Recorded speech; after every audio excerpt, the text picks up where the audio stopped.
Kamusta, mga ka-trivia? Maligayang pagbalik sa Ka-Trivia PH, ang tahanan ng mga kakaibang kwento at kaalaman. Ngayon, ating tatalakayin ang isang pambihirang misteryo mula sa disyerto ng Peru.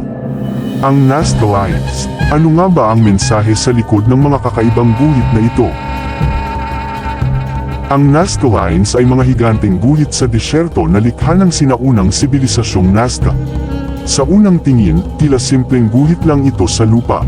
Pero kung titingnan mula sa himpapawid, nilito ang hugis ng mga hayop, halaman, at geometric patterns. Ang tanong, para kanino ito ginawa? At bakit kailangang makita ito mula sa itaas? Ayon sa mga eksperto, ginawa ang mga guhit sa pagitan ng 500 bis at 500 sei. Ginamit nila ang kakaibang kulay ng lupa sa ilalim ng disyerto upang lumikha ng contrast.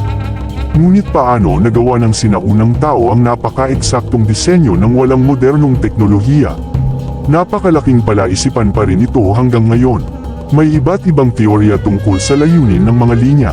Ang iba'y naniniwala na ito'y bahagi ng relihiyosong ritual upang magbigay galang sa kanilang mga Diyos. Mayroon din namang nagsasabing posibleng ito'y astronomical calendar. Ngunit ang pinaka-kontrobersyal na teorya, na ang mga linya ay mensahe para sa mga nilalang mula sa kalangitan. Mga extraterrestrial. Noong 1930s, muling nadiskubre ang Nazca Lines nang mapansin ito ng mga piloto mula sa himpapawid. Mula noon, naging sentro ito ng mga pag-aaral at kontrobersya, pero hanggang ngayon, walang malinaw na sagot sa tunay na layunin ng mga guhit na ito. Huli, ang Nazca Lines ay patuloy na nagpapaalala sa atin kung gaano katalino at malikhain ang sinaunang tao. Isa itong simbolo ng misteryo at sining na hindi matatawaran.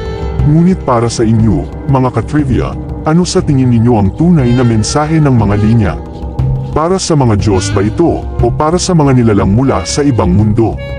Kung nagustuhan mo ang ating talakayan, huwag kalimutang i-like ang video na ito, mag-subscribe sa Ka-Trivia PH, at i-click ang notification bell para sa mga susunod na kwento ng misteryo at kaalaman. Salamat sa panunood, mga ka-trivia, at magkita-kita tayo sa susunod na episode. Follow.